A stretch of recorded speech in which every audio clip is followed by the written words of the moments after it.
اللہ الرحمن الرحیم۔ مسجد اقصی international law کیا کہتا ہے؟ مسجد الاقصی مشرقی یروشلم میں واقع ہے۔ ہمیں معلوم ہونا چاہیے کہ دنیا میں اس وقت رائج بین الاقوامی قانون کے مطابق یہ علاقہ اسرائیل کا حصہ نہیں ہے۔ اسرائیل اس علاقے پر قابض ہے اور اقوام متحدہ نے اس قبضے کو ناجائز اور غاصبانہ قرار دے رکھا ہے۔ اقوام متحدہ اور بین الاقوامی قانون آج بھی اس علاقے کو اسرائیل کا حصہ تسلیم نہیں کرتے۔ سلطنت عثمانیہ کے خاتمے کے بعد جب عربوں سے کی گئی وعدوں کے برعکس فلسطین میں یہودیوں کو لا کر بسایا جانے لگا اور بعد میں اسرائیل قائم کیا گیا تو یروشلم شہر اسرائیل کا حصہ نہیں تھا۔ یہ آج بھی اسرائیل کا حصہ نہیں ہے۔ اپریل 1947 تک ان علاقوں کے معاملات برطانیہ کے پاس رہے۔ اپریل میں برطانیہ اس معاملے کو اقوام متحدہ میں لے گیا۔ یہاں 29 نومبر 1947 کو جنرل اسمبلی نے قرارداد نمبر 181 منظور کی۔ یہ قرارداد اسرائیل کی بنیاد فراہم کرتی ہے اور اس قرارداد کی منظوری کے لیے جو حربیں استعمال کی گئی ان کے بارے میں امریکی سیکرٹری دفاع جیم فریسٹل نے لکھا ہے کہ اقوام متحدہ میں دوسرے اقوام کو دباؤ میں لانے اور اسرائیل کے حق میں ووٹ لینے کے لیے جو طریقے اختیار کی گئی وہ قریب شرمناک تھے۔ تاہم قرارداد منظور ہو گئی اور فلسطین کو تقسیم کر دیا گیا۔ ہمیں معلوم ہونا چاہیے کہ اس قرارداد کے مطابق بھی اور یہ قرارداد اسرائیل کے قیام کی قرارداد ہے۔ یروشلم اسرائیل کا حصہ نہیں ہے۔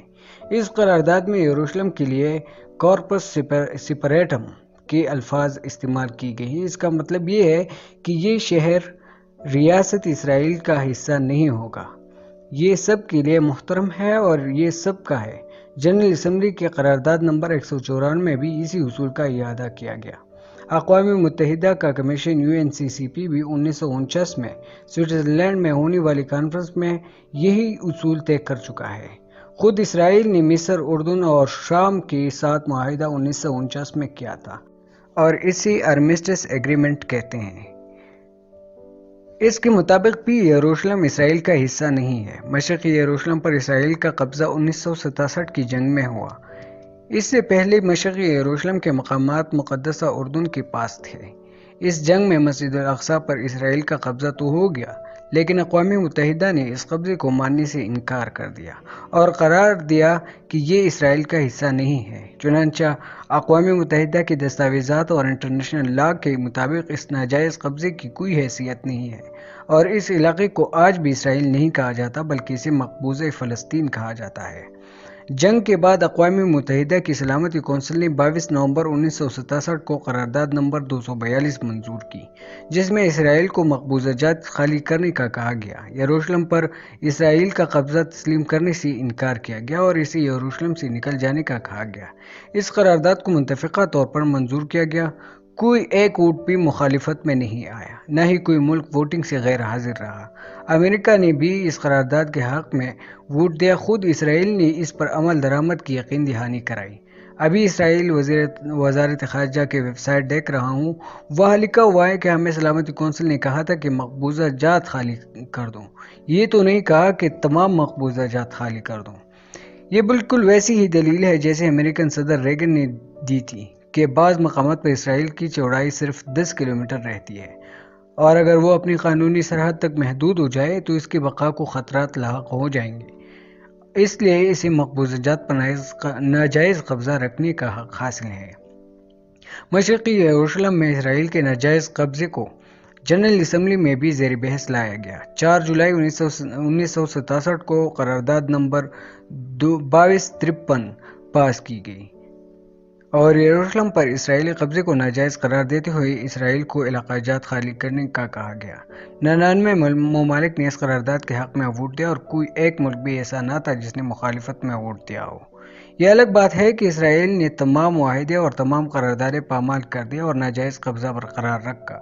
1980 میں اسرائیل نے اپنا دارالحکومت یروشلم منتقل کرنے کا فیصلہ کیا تو سلامتی کونسل نے 2 مزید قراردادوں یعنی قرارداد نمبر 446 اور 478 میں اسرائیل کے اس اقدام کی مزاحمت کرتے ہوئے اسے انٹرنیشنل لا کی خلاف ورزی قرار دیا جو کہ شہر اسرائیل کو علاقہ ہی نہیں ہے۔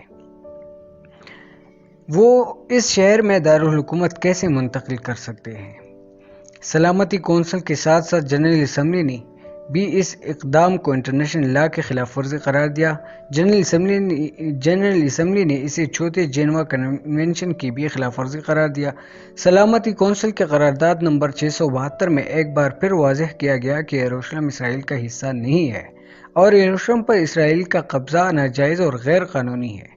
1980 میں جب اسرائیل یروشلم کو دارالحکومت قرار دینے لگا تو مسلم دنیا نے شدید مزاحمت کی تھی اور اعلان کر دیا تھا کہ جو ملک اپنا سفارتخانہ یروشلم لے جائے گا اس سے تعلقات ختم کر دی جائیں گے۔